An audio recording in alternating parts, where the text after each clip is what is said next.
Alexandria, Egypt, year 47 BCE. The sun has not yet touched the horizon when the first cargo ship docks at the port. You are there, standing on damp stones that smell of salt and raw fish, watching sun-weathered men unload baskets woven from straw, clay amphorae sealed with dark wax, and thick fabric sacks that creak under the weight of grain. Around you, the city breathes. At this moment, Alexandria is the most powerful city in the known world. Its streets blend Greek with Egyptian, Roman with Arab, the scent of spices with the smell of Nile mud that drifts in gentle waves on the morning breeze. Somewhere inside the royal palace, the one who rules this empire has not yet opened her eyes. Cleopatra VII. Philopator, the last queen of Egypt, the woman who learned 9 languages, who read Greek philosophy before breakfast, who negotiated political treaties with the same fluency with which she discussed astronomy. You have probably imagined how she lived. The image comes almost automatically. Milk baths, endless banquets with grapes being placed in her mouth by servants, golden goblets overflowing with wine, exotic meats served on silver platters, excess in every detail. But what if all of this is wrong? What if Cleopatra's daily diet was something radically different from what movies, paintings, and historical novels have led us to believe? And what if what she actually put in her mouth every day revealed something much more intelligent, much more strategic, and in certain aspects, much simpler than any depiction you've ever seen? This is the question that will guide everything you're about to discover. And the answer, as you'll see, is less about luxury and much more about power. Before entering the palace, you need to understand the place. Alexandria was not just a political capital. It was the commercial and intellectual center of the Mediterranean world. The port you're seeing now received ships from Rome, Greece, Persia, and India. Everything of greatest value in the ancient world passed through here. Silk, spices, papyrus, gold, ivory, exotic animals, and foods from every corner of the known world. The Library of Alexandria was less than 2 kilometers from this port. Knowledge and commerce lived side by side, breathing the same salty air.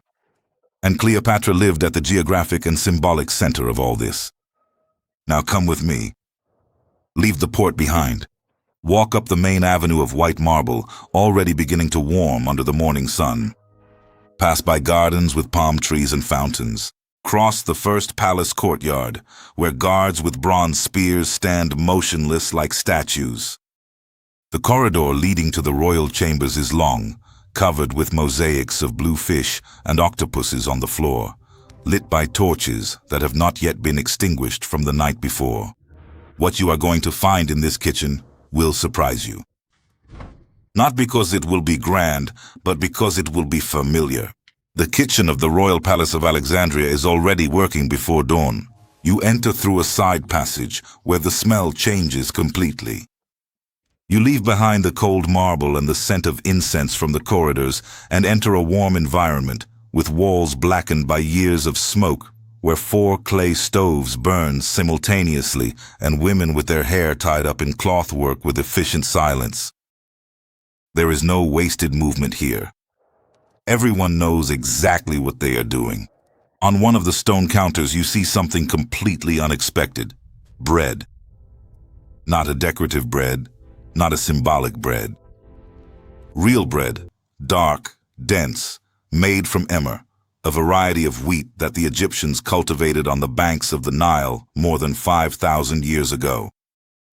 The grain was ground in stone mills, mixed with water and salt, naturally fermented and baked in clay ovens. The result was a compact bread, slightly sour, with a thick crust that you had to bite into with intention. Nothing like the depictions of white, soft breads that appear in movies.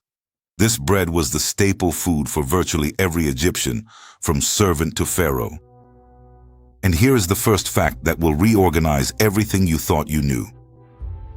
Researchers who study the food records of Ptolemaic Egypt, the period when Cleopatra ruled, have found consistent evidence that the diet of the Egyptian elite was surprisingly close to that of the common people in its fundamental elements.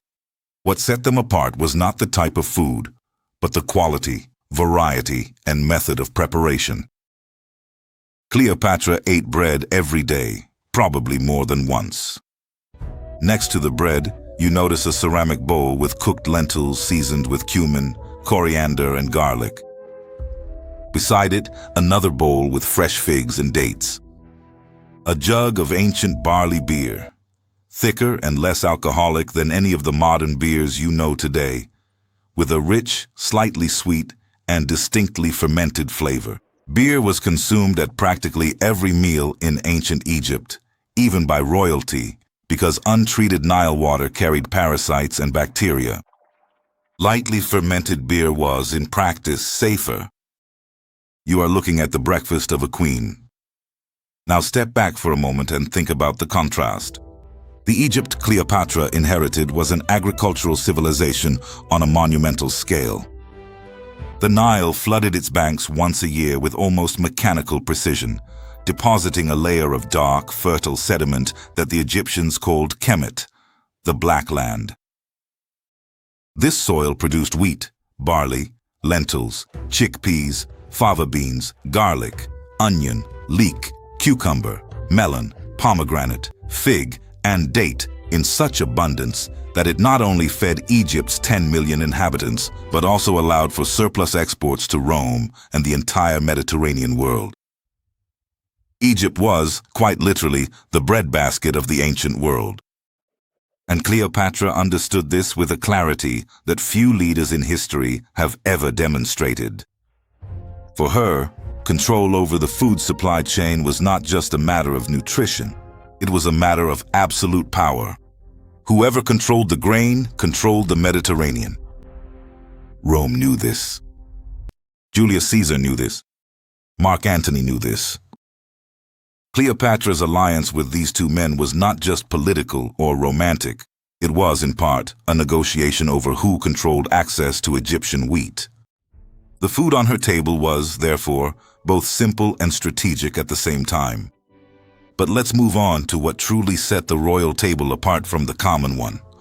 When important guests arrived, when there were diplomatic banquets or religious celebrations, the palace kitchen transformed into something entirely different. The surviving Greek and Roman records describe feasts with roasted ducks stuffed with herbs, Mediterranean fish prepared with olive oil imported from Greece, lamb seasoned with spice blends that included black pepper brought from India, cinnamon from Sri Lanka, and saffron from Persia. There was an abundance of honey, used both to sweeten dishes and to preserve fruits and meats. There was goat cheese, goose eggs, and beef on special occasions. And there was wine, plenty of wine. Not the cheap wine that Roman soldiers drank diluted with water. The wine that reached Cleopatra's table came from specific regions, with a known origin. It was stored in sealed amphorae, with indications of origin and year of production, in a system that was surprisingly close to what we would now call a controlled designation of origin.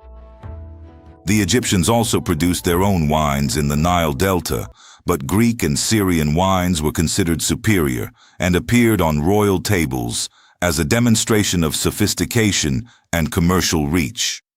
But here is the detail that most people never consider. Cleopatra was, above all, a woman with a profound philosophical education, influenced by Greek Stoicism and Epicureanism, schools of thought that valued moderation, awareness of the body, and the idea that excess was, in fact, a form of weakness.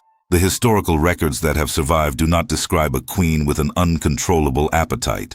They describe a woman who used the dining table as a political tool and who, in her daily life, demonstrated a discipline that strongly contrasted with the image of luxury immortalized by cinema.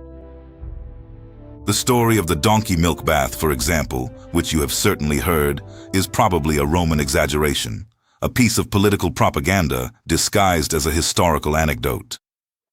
Rome had an interest in portraying Cleopatra as decadent, excessive, and dangerous in her wealth and sensuality, because this justified the narrative that she was a threat that needed to be contained. The more exotic and extravagant her image, the easier it was to convince the Roman people that war against Egypt was necessary and just. The food you are seeing in this kitchen tells a different story. It tells the story of a civilization that understood the value of what the land produced, that developed sophisticated techniques of preservation, fermentation, and seasoning over millennia, and that had in its cuisine a pillar of cultural identity as strong as architecture or writing. Cleopatra did not eat extravagantly because she didn't need to.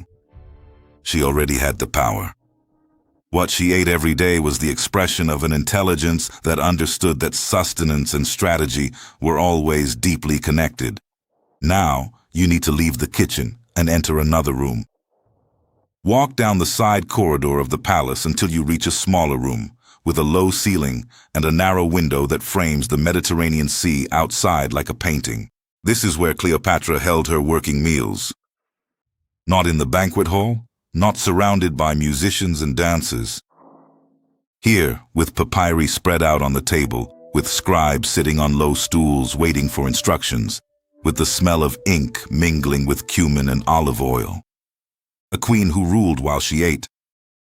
A woman who did not separate the act of eating from the act of running an empire. On the table at this particular moment, there is something that will seem extraordinarily familiar to you. A platter of mashed chickpeas seasoned with olive oil, garlic, and lemon juice, a dish that the peoples of the Levant had been making for centuries, and that the Egyptians knew well through constant trade with the region. Beside it, sliced cucumbers, olives cured in salt and herbs, and a piece of that same dark emmer bread you saw being baked earlier. A bowl of thick, dark honey from the beehives that the Egyptians had tended with skill and care for millennia. You are looking at a meal that, with small variations, still exists today on millions of tables around the Mediterranean. That is what makes this story truly remarkable. Not the exoticism, but the continuity. The idea that there is an unbroken line between what Cleopatra put in her mouth over 2,000 years ago and what ordinary people eat today in Cairo, in Athens, in Beirut, in Lisbon, in any city where the Mediterranean has arrived as a cultural influence. The hummus you've probably eaten at some restaurant, the dense and tangy whole wheat bread that modern artisan bakers try to recreate, the dark honey from wild bees, the olives cured in salt. Cleopatra's cuisine did not become a museum piece. It became ours. But before you romanticize this image too much, you need to stop and remember something important.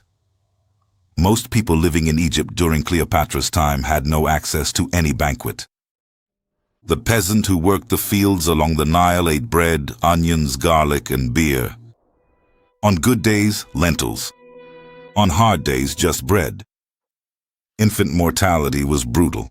The average life expectancy was around 35 years. Parasitic diseases were common. Work was exhausting, physical, relentless. The flooding of the Nile, which fertilized the land and made all that abundance possible, could also destroy entire crops when it was too strong or when it didn't come at all.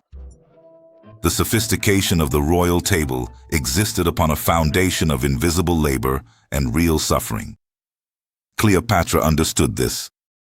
Records show a ruler who cared about the management of public granaries, the distribution of grain during times of scarcity, and the logistics of feeding a huge population in a territory dependent on a single river. She did not rule only with charisma and diplomatic intelligence. She ruled with numbers, with stocks, with trade routes, and with the awareness that a hungry people obeys no pharaoh. For her, food was literally the foundation of power. And here is the insight that connects all of this to the present. In recent years, nutritionists, food historians, and longevity researchers around the world have once again turned their attention to the eating patterns of ancient Mediterranean civilizations. What they found was surprisingly consistent. Diets based on whole grains, legumes, olive oil, fresh vegetables, fruits, honey, fish, and moderate amounts of meat repeatedly show associations with cardiovascular health, longevity, and metabolic balance. What we now call the Mediterranean diet is not a modern invention. It is a pattern that has existed, with local variations, for more than 3,000 years. Cleopatra was not following a fad diet. She was eating within a food tradition built over generations, refined by climate, soil, culture, and necessity, and which has proven over time to be one of the smartest ways humanity has found to sustain itself. Not because someone planned it that way, but because it worked. And when you put it all together, the queen who studied philosophy and negotiated empires, the kitchen with dark bread and seasoned lentils, the strategic banquets used as diplomatic tools, the Roman propaganda that turned a brilliant administrator into a symbol of decadence, the invisible peasants who made all that abundance possible, the direct line between the hummus from 2,000 years ago and what you can eat today. You have a story that is not about food. It's about how we interpret power. It's about how the narrative we tell about a person, especially a powerful woman, is rarely neutral.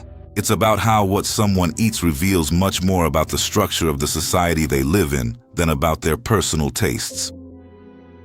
And it's about how human intelligence, when faced with the challenge of surviving and thriving, finds solutions that last for millennia. Cleopatra ate bread, ate lentils, ate figs and dates, and chickpeas and honey, and ruled the world. The next time you sit down to a simple meal, remember this. Simplicity has never been a sign of a poor spirit. Sometimes it's exactly the opposite. If this video has rearranged anything in your mind about how you imagined the past, leave a comment below telling us which details surprised you the most. Like the video if you've made it this far, because that really helps the channel keep producing content like this. And if you haven't subscribed yet, subscribe now and turn on the notification bell, because every week there's a new story waiting for you. Meanwhile, the next video you need to watch is about what Roman gladiators actually ate before entering the arena. Spoiler, it's also not what you think.